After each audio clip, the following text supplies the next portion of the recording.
पता चला? बस लगा हुआ हूँ। सारा दिन एक केस लेकर घर में बैठे रहते हो।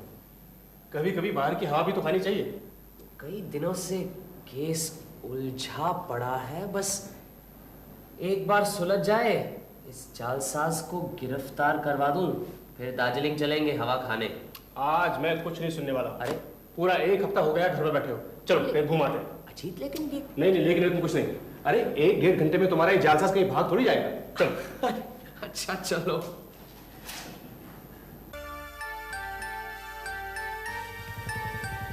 अच्छा हुआ यहाँ घूमने आ गए। अच्छा थैंक यू। काफी हल्का महसूस कर रहा हूँ। उस जालसाज की कलाई आज खुली जाएगी। अरे मोहन, अरे अजीत, अरे यहाँ कहाँ, एक जमाने के बाद। हाँ अजीत, बहुत दिनों बाद मुलाकात हुई। और क्या कर रहे हो आजकल? अरे करना क्या है, डॉक्टरी पास की है, प्रैक्टिस कर रहा हूँ। मोहन और मैं स्कूल में इंटर तक एक साथ थे, उसके बाद मोहन मेडिकल में चला गया। मोहन, ये मेरे मित्र ब्योमकेश बख्शी। नमस्कार। अच्छा अच्छा, नमस्कार। शुरू शुरू में शक होता था कि आपके कीर्ति प्रचारक क्या हमारे बचपन के मित्र अजीत बनर्जी ही हैं, लेकिन यकीन नहीं होता था। कहाँ ब्योमकेश बख्शी और कहाँ अरे भाई, ये तो इन्हीं की मेहरबानी है, मुझे अपने साथ घसीट लाया है।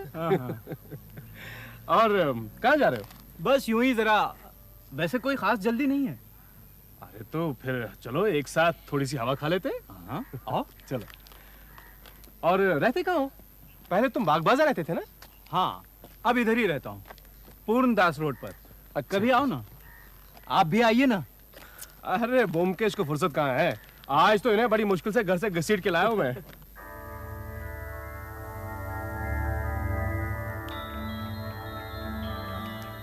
आप कुछ कहना चाहते हैं तो कहिए ना।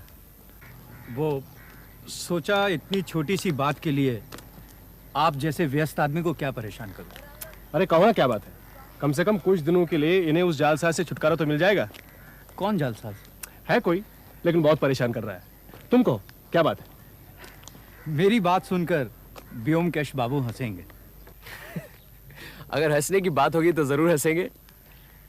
मुझे लगता है आप किसी समस्या को लेकर उलझे हुए हैं, कोई हल ढूंढ रहे हैं जो मिल नहीं रहा। आपने बिल्कुल ठीक कहा। दरअसल मेरे एक मरीज हैं, उन्होंने मुझे इतना परेशान कर रखा है कि क्या बताऊं।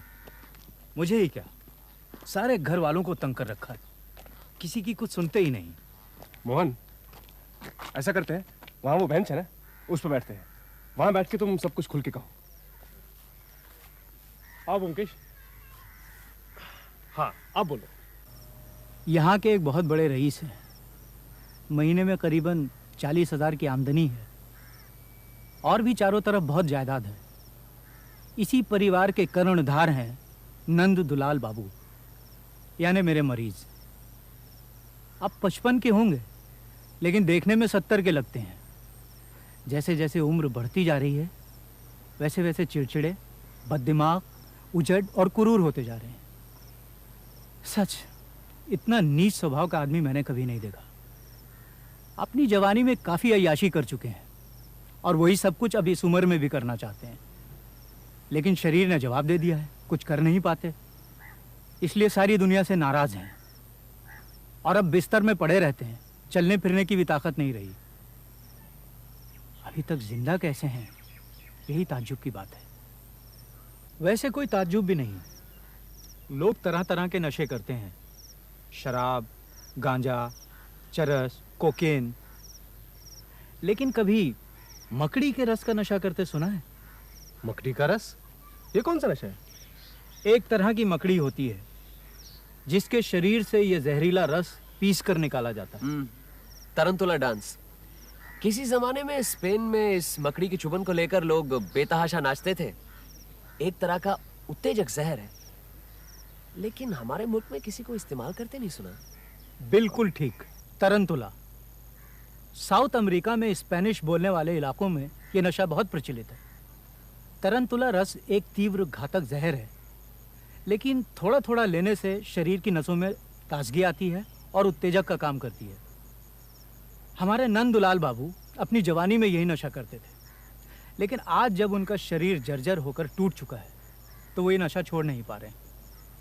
जब मैं उनका पारिवारिक डॉक्टर बना तो मैंने कहा ये नशा फौरन छोड़ना पड़ेगा, लेकिन नंदुलाल बाबू कहाँ सुनने वाले। मैंने भी कहा मैं इस नशे को आपके घर में घुसने नहीं दूंगा, देखें आप क्या करते हैं। उन्होंने कहा है देखते हैं कौन माई का लाल रोकता है मुझे। अरे ये मेरी जिंदगी है, मैं जो चाहूंगा करूंगा।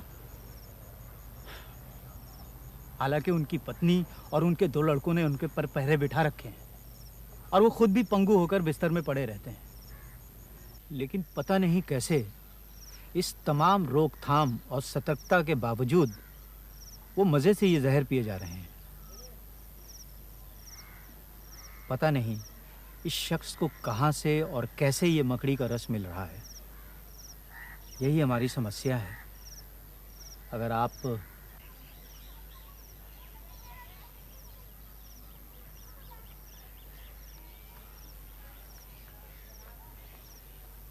अजीत, चलो घर चलते हैं। एक पॉइंट सूझा है, वो अगर लग जाए तो उस जालसाज का मामला सुलझ सकता है। क्या बात है? मोहन की कहानी ठीक से सुनी भी नहीं। अरे सुनूंगा क्यों नहीं, इंटरेस्टिंग है, कठिन समस्या भी है, लेकिन वो जालसाजी का मामला जब तक सुलझ न जाए तब तक कोई बात नहीं व्योमकेश बाबू, मैं जानता हूं आपको छोटे छोटे केस में उलझाना उचित नहीं है, लेकिन क्या करूं। सोचता हूं कि एक मरीज की मदद करूं तो उसकी जान बच सकती है। कोई भी इंसान, वो कितना भी पापी क्यों ना हो, अगर हमारी आंखों के सामने बूंद बूंद जहर पीकर खुदकुशी कर रहा हो और ये सब जानते हुए भी हम कुछ ना करें, तो इससे ज्यादा अफसोस की बात और क्या हो सकती है। कम से कम मेरे लिए तो है ही। मैंने ये तो नहीं कहा कि मैं केस नहीं लूंगा, लेकिन इसे समझने के लिए कुछ समय भी तो चाहिए। और फिर एक बार नंदुलाल बाबू से मिलना भी बहुत जरूरी है। प्रतिष्ठित आदमी हैं, हम उन्हें इस दुनिया से आसानी से गुजरने नहीं देंगे। आप बेफिक्र रहिए, लेकिन इस समय मेरा घर जाना बहुत जरूरी है। आप इसलिए उन्हें 1-2 दिन और जहर पीने दीजिए, फिर मैं उनकी खबर लेता हूँ। ठीक है, यही सही। आप कब आ सकते हैं बता दीजिए, मैं कार भिजवा दूंगा। अच्छा, एक काम करते हैं, अजीत आपके साथ चला जाता है, वो नंदुलाल बाबू से मिल लेगा, मैं बाद में उससे सब कुछ पूछ लूंगा, फिर बाद में बताता हूं क्या करना है। अजीत आपके बचपन का दोस्त है, इसीलिए शायद आपको लग रहा है कि वो क्या करेगा, लेकिन ऐसी कोई बात नहीं है, आप बेफिक्र रहिए। अजीत मेरे साथ रह रहकर काफी तेज हो गया है, हो सकता है आपकी समस्या का समाधान कर दे और मेरी जरूरत ही ना पड़े। ठीक है, अजीत को ही लिए जाता हूँ, लेकिन अगर अजीत कुछ नहीं कर पाया तो? अरे फिर मैं तो हूं ही ना। अजीत, हाँ, सब कुछ ध्यान से देखना, कहाँ रहते हैं, कौन मिलने आता है, क्या कहता है, सब नोट कर लेना, ठीक है? अब मुझ पे विश्वास किया है तो देखना, कुछ करके दिखाऊंगा। आखिर इतने दिन तुम्हारे साथ रहा हूँ, कुछ तो सीखा ही होगा। अच्छा, अब आप दोनों जाइए, मैं घर पर ही हूँ, इंतजार करूंगा। ठीक है, आओ जी।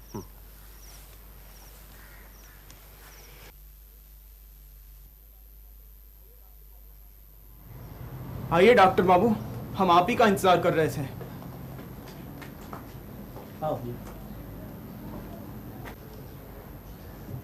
ये मेरे पुराने मित्र हैं, फिलहाल मशहूर डिटेक्टिव व्योमकेश बख्शी के साथी हैं। इन्हें तुम्हारे पिताजी का केस समझाने गया हूँ, शायद कोई फायदा हो जाए। हाँ हाँ, क्यों नहीं, आइए आइए। आओ जी। आइए। ये नंदुलाल बाबू के बड़े लड़के अरुण हैं। नमस्ते। नमस्ते। अच्छा, तुम्हारे पिताजी क्या कर रहे हैं? करेंगे क्या, वही उपन्यास लिख रहे हैं। आज फिर लिए? हाँ। अरे कौन है? भागो यहाँ से, मैं लिख रहा हूँ। पिताजी, डॉक्टर बाबू आए हैं। क्यों मेरे पीछे पड़े हो? चले आती मेरी देखभाल करने, बेवकूफ, शांति से काम भी नहीं करने देते। चलो भाई, दरवाजा खोल दे। सब ठीक है ना?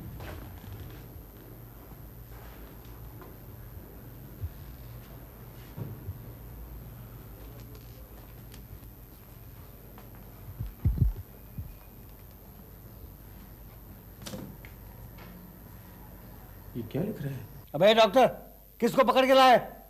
पूछते हैं मैं क्या लिख रहा हूं। कोई नहीं, मेरे एक पुराने मित्र हैं। बताओ साले को, तुम भी भाग जाओ। सब मेरे रुपए खाने के चक्कर में पड़े। गेट आउट, चोर साले। तुम उधर बैठ जाओ और जो कुछ नोट करना चाहो नोट कर लो। बाद में अगर कुछ पूछना चाहो तो पूछ लो। ओके?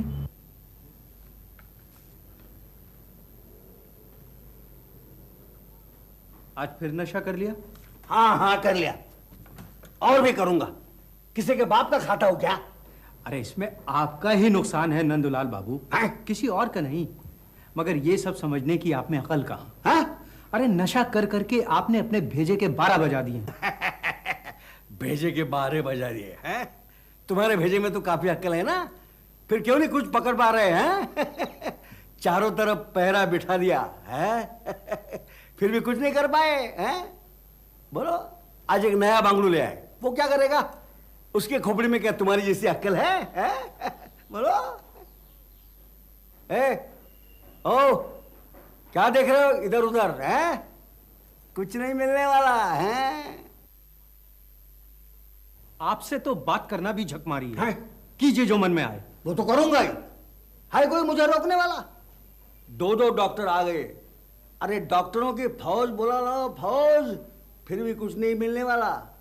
बड़े आए मुझे डराने वाले। हैं?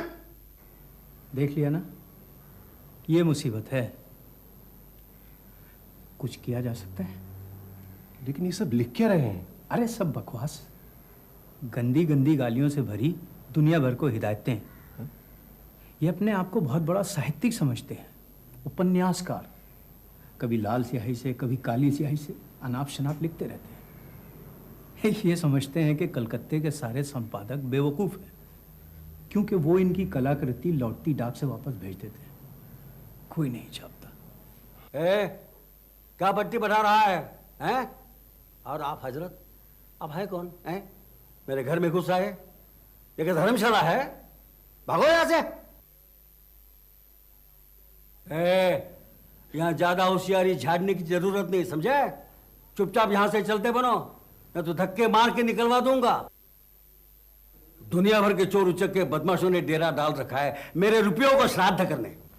आप बुरा न मानिए, नशे में पिताजी अनाप शनाप कुछ भी बोलते रहते हैं। ये बीमार है, मैं इनकी बातों का बुरा क्यों मानूंगा? कोई बकवास नहीं करेगा। अरुण, निकल दो इन दोनों को यहां से। देख लिया कितना भयानक नशा है, जो अच्छे भले इंसान को हैवान बना देता है।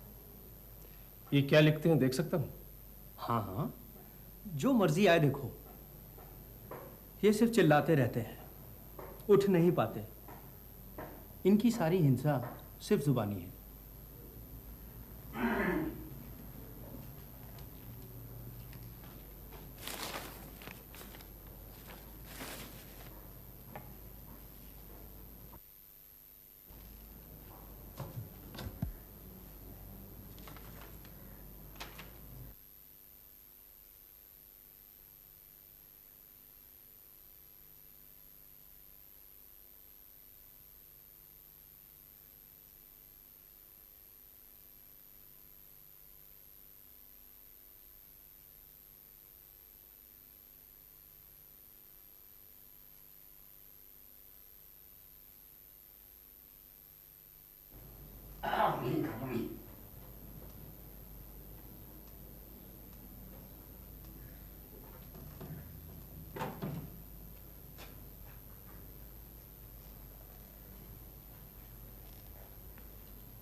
वो अलमारी देखें? हाँ हाँ, चलो ना।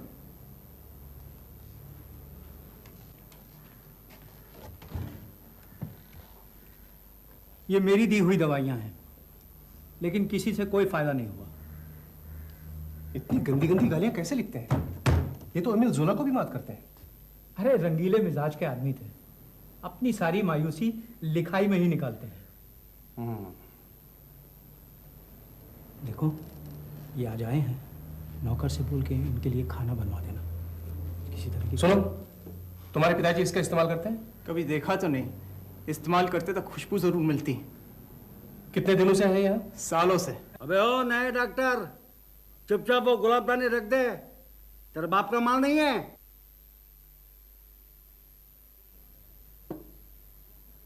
ये भी मालूम है, ये गुलाबदानी बादशाह शाहजहां के जमाने की है। हाँ, अच्छा थोड़ा ले लो और भागो यहां से।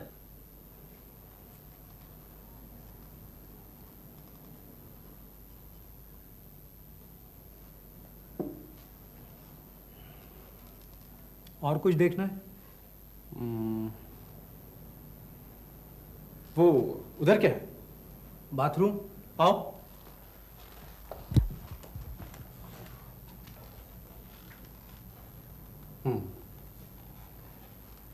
मुझे कुछ सवालों के जवाब चाहिए। कुछ छुपाइएगा नहीं।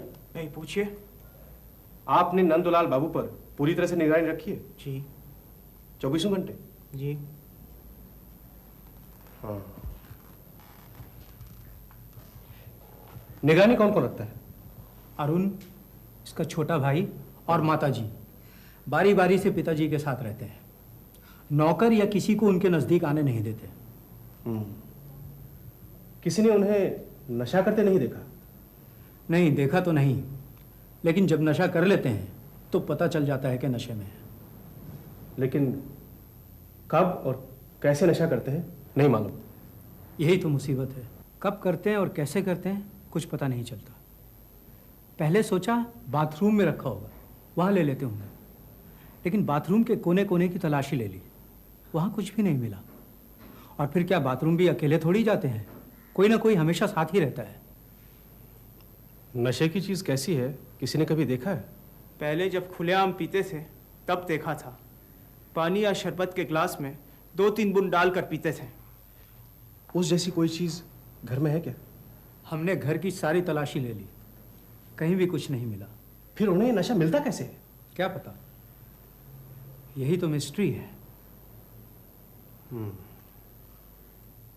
अच्छा, आप तीनों के अलावा इस घर में कोई और आता है? कोई नहीं, डॉक्टर बाबू के अलावा। कभी भी कोई नहीं आता? कभी कभी पोस्टमैन आता है, पिताजी की रजिस्ट्री चिट्ठी आती है। रजिस्ट्री चिट्ठी कहाँ से आती है? कलकत्ते से ही आती है। एक औरत है, रेबेका लाइट, पिताजी की पुरानी जान पहचान है, वही भेजती है। उस रजिस्ट्री चिट्ठी में क्या होता है, कभी देखा है? जरूर देखा है। लिफाफे में 1 या 2 दस्ता सफ़ेद फुलस्केप कागज़ रहता है। जो कागज़ अभी अभी उनके बिस्तर पर बिखरे पड़े थे ना, उसी पर लिखते रहते हैं। 1 या 2 दस्ता? इनके चारों तरफ तो रिम के रिम कागज पड़े रहते हैं। हाँ हाँ, मगर ये रजिस्ट्री हर हफ्ते या 10 दिन में आती रहती है। अच्छा, इस रजिस्ट्री का लिफाफा है आपके पास? वो तो हम फेंक देते हैं, फिर भी देखता हूँ। ये औरत जो ये रजिस्ट्री भेजती है, कभी मिले हो इससे? अरे उनकी पुरानी गर्लफ्रेंड है, उससे क्या मिलना। सभी जानते हैं इन दोनों के बारे में। अब तक रुपया भेजते रहते हैं उसके पास। कैसे? जब चल फिर सकते थे तो खुद जाकर दे आते थे, अब खुलेआम मनी ऑर्डर भेजते हैं। 100 रुपया महीना। बतौर पेंशन? हाँ, यूं ही समझ लो। अच्छा, ये औरत रहती कहाँ है? यहीं ओल्ड पोस्ट ऑफिस रोड पर। कहते हैं कि वो मकान भी इन्होंने ही लेकर दिया है उसे। हाँ।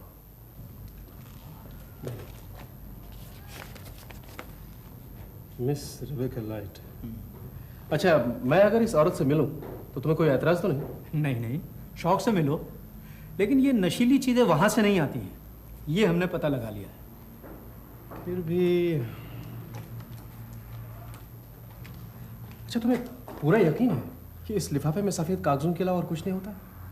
चिट्ठी पहले यही खोलते हैं, अच्छी तरह से देख लेते हैं, और फिर वही चिट्ठी खुली हुई पोस्टमैन लेकर अंदर जाता है और रसीद पर दस्तखत करा लेता है। हर बार आप ही खोलते हैं? जी हाँ, हर बार। ये चिट्ठी कब से आती है? तकरीबन पिछले 6 महीने से, या यूं समझ लो जब से इनके पिताजी ने खाट पकड़ी है।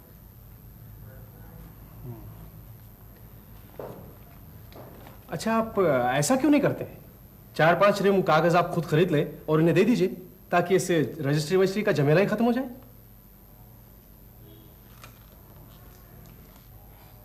अरुण चला गया शर्म से। वो अपने बाप की बदनामी नहीं सुनना चाहता था। कहा ना, रेबेका उनकी रखेल है। स्वीडन का स्पेशल कागज मंगवाने के बहाने उसे रुपया भेजते हैं, ताकि घर में कोई झमेला ना हो। क्या वाकई में ये कागज स्वीडन का है? क्या मालूम। अच्छा, इस कागज का एक सैंपल मिल सकता है? अरे एक क्या, चाहो तो पूरा रीम ले जाओ। इस घर में अगर किसी चीज की ज्यादती है तो बस इस कागज की। मुझे तो लगता है हर छठे दिन आ जाते हैं ये कागज। और कुछ पूछना चाहते हो? नहीं, फिलहाल तो कुछ नहीं। मैं जरा मुमकिन से मशवरा करता हूँ, उसके बाद तुम्हें बताता हूँ। ठीक है। मैं 9 और 12 के बीच यहाँ रहता हूँ। टेलीफोन नंबर लिख लेना, जैसा हो मुझे बताना। ठीक है।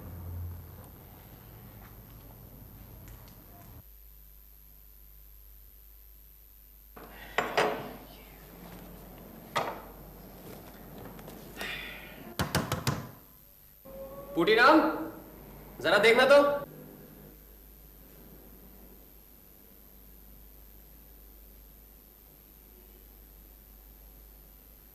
क्या कर रहा है? अजीत आया, खोल।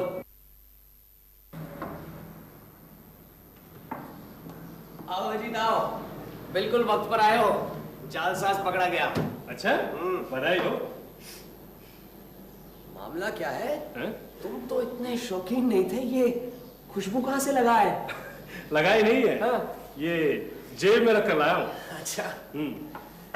अच्छा, तुम्हारे उस दोस्त के केस का क्या हुआ? सुलझा दिया मामला? नहीं, अभी नहीं। कोई सुराग मिला? मिला भी है और नहीं भी। मोहन का ये मरीज सचमुच ही बहुत ही बदमिजाज और घटिया किस्म का इंसान है। मैं तो कहूंगा रुको रुको, अब मुझे बहुत भूख लगी है। मैंने पुटीराम से कहा है आज कुछ स्पेशल बनाकर खिलाए। अच्छा, आज डटकर खाएंगे, फिर मैं सो जाऊंगा। पिछले 2 महीने से इस केस में उलझा हुआ।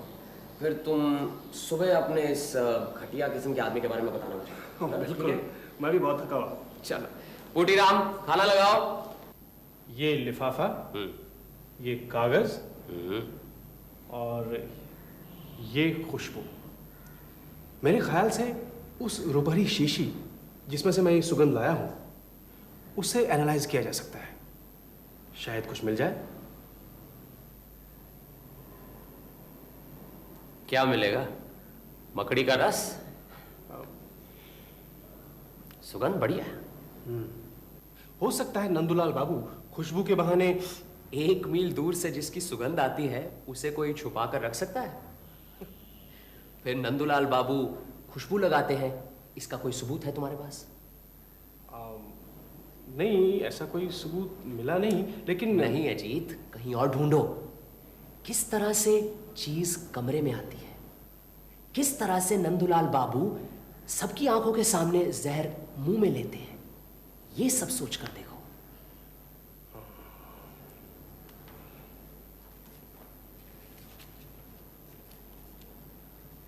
हाँ, क्या कुछ पता चला? मुझे लगता है कि मकड़ी के रस का रहस्य पता चल गया। वेरी गुड, बताओ। मैंने नंदूलाल बाबू के कमरे में चारों तरफ बड़े बड़े मकड़ी के जाले देखे। मुझे लगता है कि मकड़ियां वो पकड़ पकड़ कर खाते हैं। You are a genius Ajit बबुआ। दीवार की मकड़ी खाने से कोई नशा नहीं होगा, बल्कि सारे शरीर में फुंसियां निकल आएंगी। ये तो है। हाँ, ये लिफाफा, चलो उस औरत से मिलते हैं। क्या पता वहां से कुछ पता चले। मिल सकते हैं, लेकिन अगर उसे कुछ मालूम भी होगा तो वो बताने वाली नहीं है। उनकी पुरानी दोस्ती है, क्या दोस्ती नहीं निभाएगी?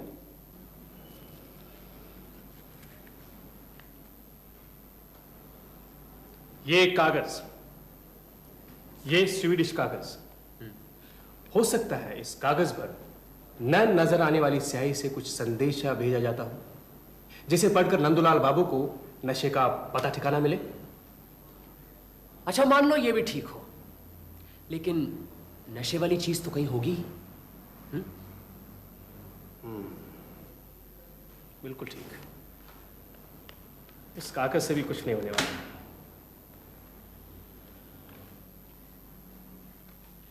मुझे तो इस कागज से ही साफ पता लग रहा है कि कहां से चीज आती है और कैसे नंदुलाल बाबू नशा करते हैं।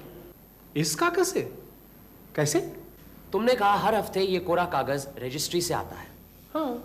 क्यों आता है? क्यों आता है? लिखाई के लिए। नंदुलाल बाबू प्रसिद्ध साहित्यकार भी तो हैं। कुछ भी हो, लेकिन सोचने की बात है कि वो कोरा कागज है। अरे तो क्या हुआ, कागज तो कोरा हो गई। अगर कागज कोरा है तो रजिस्ट्री करने की क्या जरूरत है? हर हफ्ते कागज भेजा जाता है, महीने में एक बार क्यों नहीं भेजा जाता? मतलब? रुपया महीने में एक बार भेजा जाता है। हाँ। तो फिर कागज भी महीने में एक बार भेजा जाना चाहिए। अरे ये तो कोई बात नहीं हुई। अरे हफ्ते में भेजे या महीने में, इससे क्या फर्क पड़ता है? फर्क पड़ता है, अभी पता चल जाएगा। उस औरत रिबेका को रुपया भेजा जाता है, हाँ? तुम्हें मालूम है क्यों? वो इसलिए कि क्योंकि वो उसकी आश्रिता है। बस यही?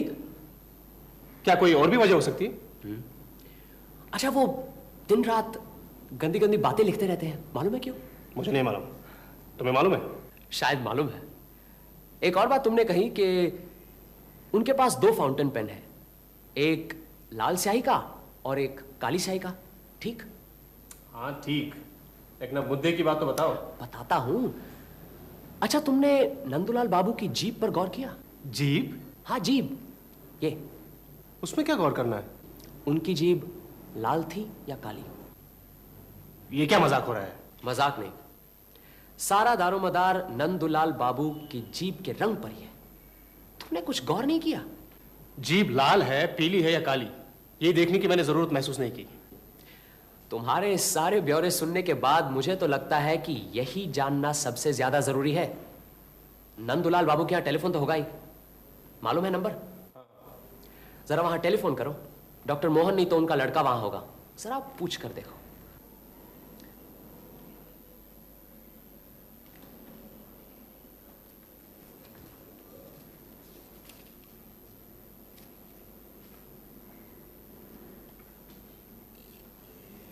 अब जीभ लाल ही सही, पान खाने से जीभ लाल नहीं होगी तो और क्या होगा? हेलो मोहन, मैं अजीत बोल रहा हूं। हाँ अजीत, बोलो। मैं तुम्हारे ही फोन का इंतजार कर रहा था। लाओ मुझे दो। नमस्कार डॉक्टर मोहन, मैं बोमकेश बोल रहा हूं। हाँ, मुझे यह जानना है कि हमारे नंदुलाल बाबू की जीभ लाल रहती है? हाँ, जीभ। हाँ हाँ, उनकी जीभ हमेशा लाल रहती है। नहीं नहीं, पान बिल्कुल नहीं खाते, लेकिन फिर भी जीभ हमेशा लाल रहती है। कह रहे हैं नंदुलाल बाबू की जीभ हमेशा लाल रहती है और वो पान नहीं खाते। आप ठीक कह रहे हैं? बिल्कुल। वैसे मेडिकली कोई डर की बात नहीं है। आपकी पहेली का जवाब मिल गया जी। आज अजीत ने ही गुत्थी सुलझाई है, मैंने तो बस थोड़ी सी मदद की है। मैं अपनी जालसाजी के मामले में फंसा हुआ था, इसलिए आपके साथ कल आ नहीं पाया। हाँ, नहीं नहीं, कुछ खास करने की जरूरत नहीं, सिर्फ उनके कमरे से उनकी लाल स्याही वाला फाउंटेन पेन हटा दीजिए या तो फिर छुपा दीजिए। जी बिल्कुल। अजीत को धन्यवाद कहूं? तुम्हें बहुत बहुत धन्यवाद दे रहे हैं तुम्हारे मित्र। कह दिया जी? हाँ, कह रहा है नो मेंशन। मैंने कहा था ना, मेरे साथ रहते रहते अजीत काफी तेज हो गया है। अरे ये क्या कर रहे हो? चलो नंदुलाल बाबू के यहाँ जाना है। क्यों? अरे देखोगे नहीं, पकड़े जाने पर चोर क्या धमाल करता है। चलो चलो चलो चलो चलो चलो चलो, जल्दी करो।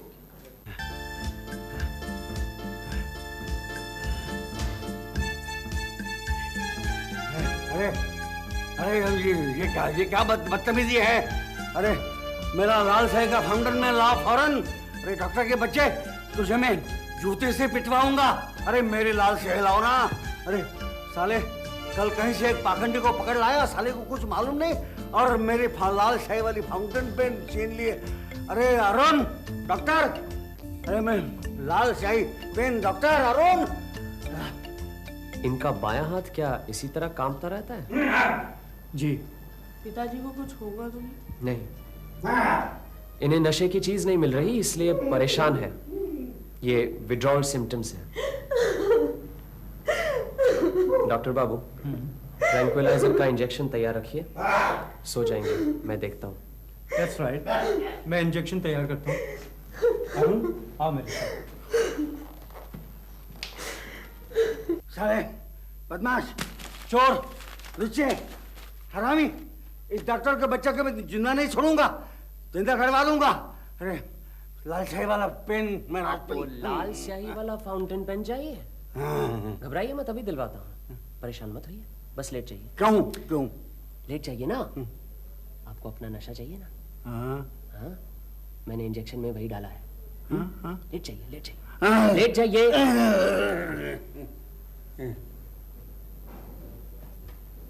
डॉक्टर मोहन,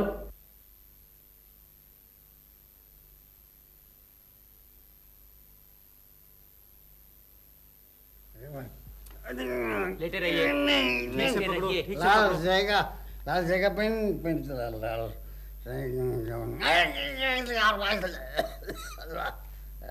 लाल जाएगा लाल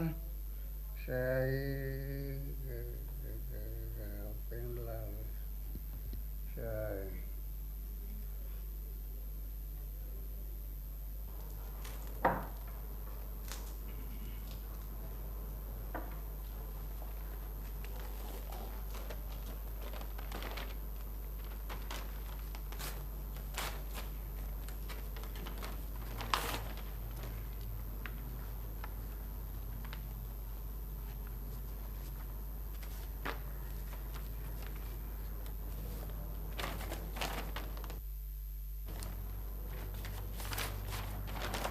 ठीक है, अंदर दे दो।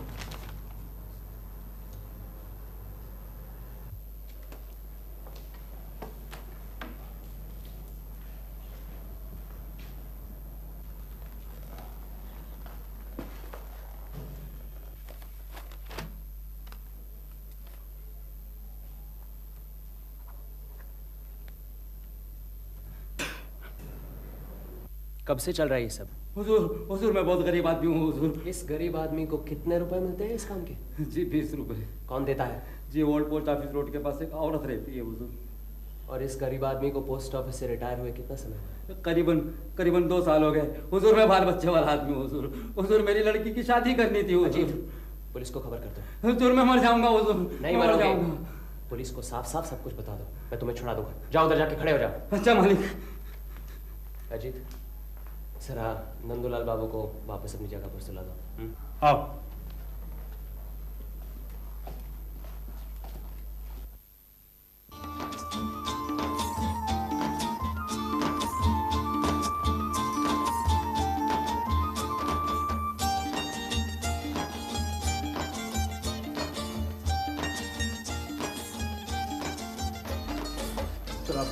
आइए।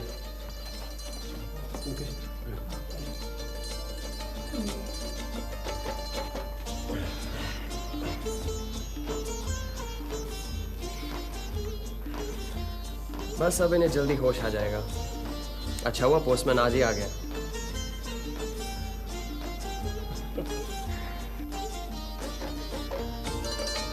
अब आप यहां बैठिए, इन्हें आपकी जरूरत है।